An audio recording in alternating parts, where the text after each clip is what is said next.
ABC Listen. Podcasts, radio, news, music and more. I'm just a kid right now, but knowing that I can still compete as a kid and the thing I have on them is I got time.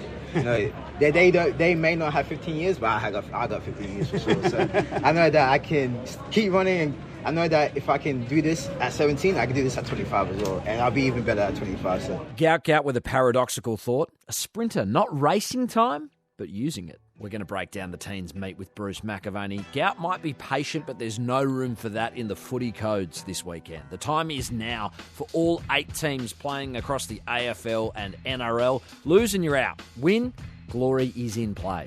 And would you cop a $150,000 fine to keep your job? Victor Radley did at the Roosters. We'll explain why, plus sound bites. I'm Patrick Stack. This is ABC Sport Daily.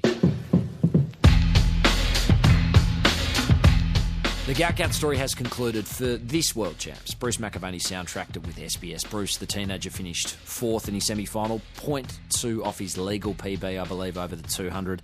How should we feel about his majors debut? I think excited. Look, he's run very well. He hasn't absolutely blown us away, and I think for him, he probably hasn't achieved everything he wanted. But Patrick, going in the most realistic result was the semi-final. He was one of those, it was hard to know what to expect. He's run well. In the heat, he was passed very quickly and then he responded. In the semi-final last night, I mean, he's up against seasoned, absolute elite runners. He was 4 years younger than anybody else in any of the semi-finals last night. So I think he's done a very, very good job. Away, he was up pretty well. How does he run the bend? Level out hard from Lindsay and Tobago. Gout back a bit at the moment. We know he'll be strong late. He needs a big finish here. He's well back. He's probably 8th into the stretch. Lavelle in front of Tobago. Gout winding up and winding up. It's Lavelle, Tobago. Gout gets through to 4th. He was pretty calm afterwards in the interview. I think he's going to come home even hungrier. And it's really the beginning, isn't it, of the journey, so to speak. It was really interesting to hear the 17-year-old speak about patience. Him, his manager, commentators, everyone I've listened to says he will learn from this. You've been around the traps. What will he learn, do you think? He learns that it's a big bad world out there in terms of sprinting, in terms of you can't dominate these people, and he knows the process. He went and trained with Noah Lyles. Lyles ran the fastest semi-final ever last night. Away, he always gets out pretty well. He runs a good bend. So on the outside, Dembele, Makararu next to him, and Lyles is quickly up to the Zimbabwean. Hughes going well, Orozuku behind them. Lyles cleanly into the straight. He's run a fantastic first 150. Kerr coming through as well, and Hughes and out wide as Dembele. Lyles has made a statement here. Oh boy, has he done that. He's run 19.51. It's the fastest time in the world this year by some. He's trained with that guy. He got to meet him. He also knows that, you're running in front of 60,000 people, just the thrill of the chase. So he's going to come back, and he and his coach and manager, they're going to work on all the things that are going to make him a better sprinter. So he gets even hungrier. Patrick, there are 80-odd Australian athletes that are in Tokyo. A lot of them are not doing their best, and some are, but every one of them will come home a better athlete. Gout, particularly as a 17-year-old. For so long, the world champs would have been his focus. Where is that zeroing in on now? Well, he's going to be a guest at the grand final, so I reckon he's going to be excited about that for a start. But it's year 12, and then it's next year. There's the Commonwealth Games, there's the World Junior Championships. They are close together. World Junior's critical to him. He wants to be the champion of the world. That's under 20, and he'll be 18 years of age. So that's his biggest thing with the Commonwealth Games. And then, you roll into the next World Championships the year after in Beijing, and then Los Angeles Olympics. The long, runway for him is Brisbane, because he'll be 24. It's a home Olympics, but there's a lot to happen between now and then. So, he's got so many things that he can just look at and say, I'm going to prepare as well as I possibly can between now and then for this one and then that one and that one. It's like ticking off things that I think are going to make him absolutely world-class, give him a big chance in an Olympics in Los Angeles and hopefully still in Brisbane. Thanks so much, Bruce. Appreciate it. All the best, Patrick. Emma Lawrence is an NRL reporter with Channel 9. We're going to talk finals in a moment, Emma, but first, can I get your thoughts on Victor Radley, the Roosters forward, has been suspended by his club for 10 games and fined $150,000 in total because of the evidence to be tabled in Brandon Smith's drug supply charges. Is this the price of making powerful chairman Nick Politis look a little bit silly when he says the club has a zero tolerance policy on drugs? Well, I think, thanks for having me on, Stacky. I think a lot of it centres around what Nick said earlier in the year with that zero tolerance policy. But I think this is the harshest punishment the Roosters could have given, because I think it would have been very difficult to get rid of Victor Radley, given there was never any proof that those drugs exchanged hands or that Victor Radley or his teammates ever took any of it either. So I think it just would have been too challenging to ever get rid of him. But to be honest, I think this is probably tougher punishment for Victor Radley too, because 10 matches without pay and $30,000 to charity. In total, that's $150,000 of money he's missing out on. Plus, he can't play for 10 matches. I think a lot of players, if they were cut loose by a club, they would be happy to just go to another club. They get picked up straight away. But for Victor, who's a local junior, and he's one of few local juniors at the Roosters, played for the Clovelly Crocs, he's, I would say, the most popular member of that team, it would have broken his heart to have to leave that club. So I think he'd be stoked with the fact that they've kept him, and it just shows how well he's respected at that club, because Trent Robinson and Mitch Orbison, who's the general manager of Footy and a former player, they fronted the board and pleaded with the board to not let Victor go.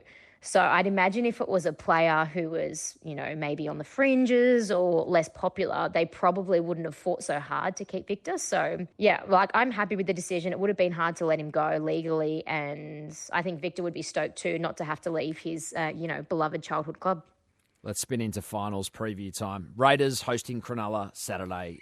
Will Canberra have enough in the tank after their extra time loss to the Broncos to see off a team that feels like nobody believes in them, but they kind of like that, the Sharks? Nobody does believe them. I think I heard Nico say during the week that no one ever gives them any respect. I'll just say that no one ever gives us a chance. And I feel like if we beat some good teams or when we win, it's always because who's injured or if they didn't play well. I don't think credit's where it's due sometimes for us, and they'll leave it at that. Yeah, to be honest, I don't think anyone is giving the Sharks a chance. It would have taken a lot out of the Raiders, but in saying that, I think they're definitely the safer bet. Just down there at home at GIO Stadium, they were the minor premiers. They've got the best forward pack in the competition, and I think just Ricky Stewart, he's as passionate and as emotional as they come. I think he'll have them fired up for this one. But it would have taken, we've never seen anything like that. I haven't seen anything like that in as long as I've been watching rugby league, what unfolded down there last week. Smoothie finds Hunt, lined it up, 25 out on its way, and he has got it! Shaves off the right hand, the Bronco goes in! The Broncos have stolen it! They'll certainly be buggered, but I think they'll find another gear. And look, it'd be a great story as well if the Sharks got through, but I'm going with the Raiders for this one. Sunday Arvo feels big. Canterbury finished third on the ladder. They're at home in front of 60,000 fans plus. So why is everyone so confident Panthers are going to get this done?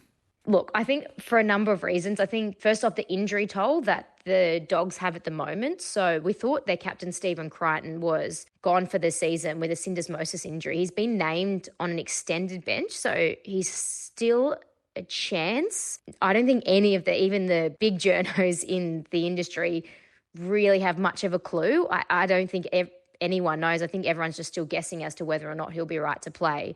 But they're already missing other players, like Anari Tuala got injured in that match as well last week. So it's a heavy injury toll for them.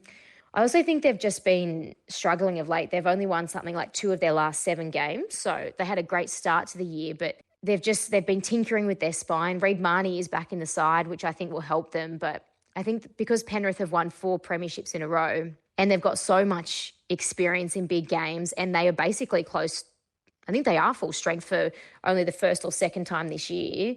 So I think it's pretty hard to go again. I mean, the Dogs could certainly do it, but I think the safer bet is going with the 4-time premiers. But it's going to be probably the best atmosphere of any crowd we've seen all year out there at Accor Stadium. So I'll be out there, which will be lots of fun. So there's lots to look forward to, and storylines galore this weekend. Can't wait for it all. Emma Lawrence, thanks for pulling it all apart. Excited. Thanks for having me. Have fun.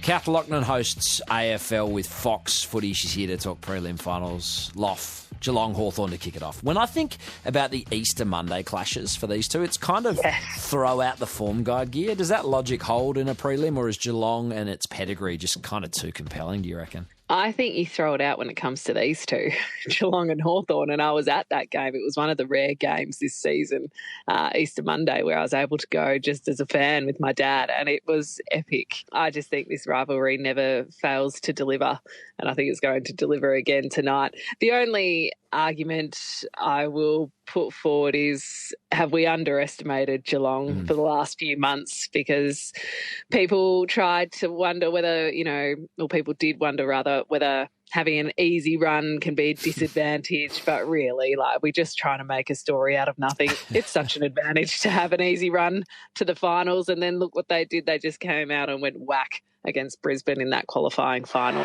And the Cats again take up residency in a prelim final.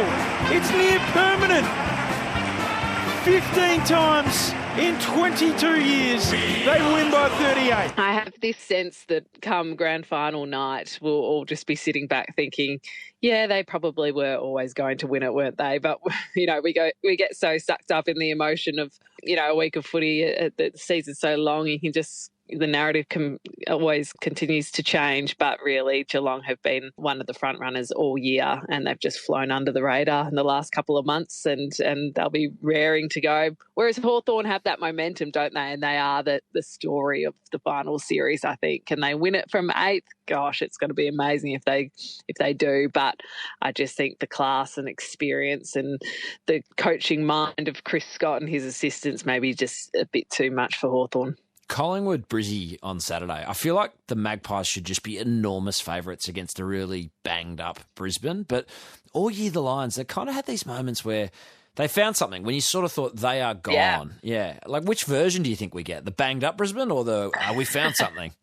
That's I think the question everyone's asking. What will Brisbane produce? But they always seem to do well at the MCG now in recent times. I mean, I really back the Lions on the road. It's funny how 2025 they had a few slip-ups at home, but on the road they seem to just come out and go, this is the best footy of all. Sometimes they put on such a clinic that you think that's the best. That's the best out of the competition. But Collingwood, everyone was quick to ride them off when they started to lose a few games in the second half of the season. But as Darcy Moore said, when they beat the Crows at Adelaide Oval, finals footy is just a completely different ball game, and we know how to play it, and that they do. And September is swooping season. The raid of Adelaide complete.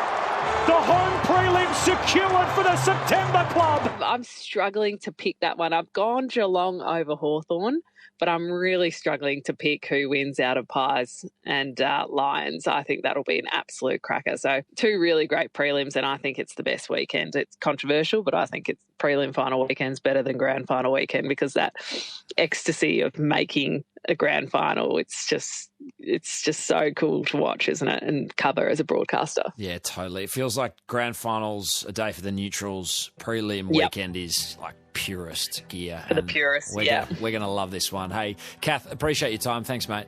All good. Good to chat. Soundbites. Earlier we heard about 17-year-old Gout Gout being mature and patient at a young age. Here is a more senior man being fast. 71-year-old Thomas Jones in the Old Boys 100. In the 70 and older division, he is in 5. David Ponder in 6. David Ortman in 7. Jack Capenstein in 8. And Glenn Allen in 9. Michael Kish going to have a challenge here on his inside. Here comes Thomas Jones of Maryland Masters. Look at this. Speaking of loving sport as you age, what about Roger Federer talking about starting a seniors tour with Rafa Nadal? Sounds terrible, seniors tennis to us, but maybe we can create a tour, like a Fadal tour or something like that. I mean, it'd be cool. That's a potential comeback. This is the sound of an AFLW debut announcement at Freo. No, not Poppy Penny. Poppy Stockwell. I'm Patrick Stack. This is ABC Sport Daily, produced by our Poppy Penny. Thanks to CNBC, Freo Dockers, Flow Track and SBS for the extra audio used in this episode. Discover more great ABC podcasts, live radio and exclusives on the ABC Listen app.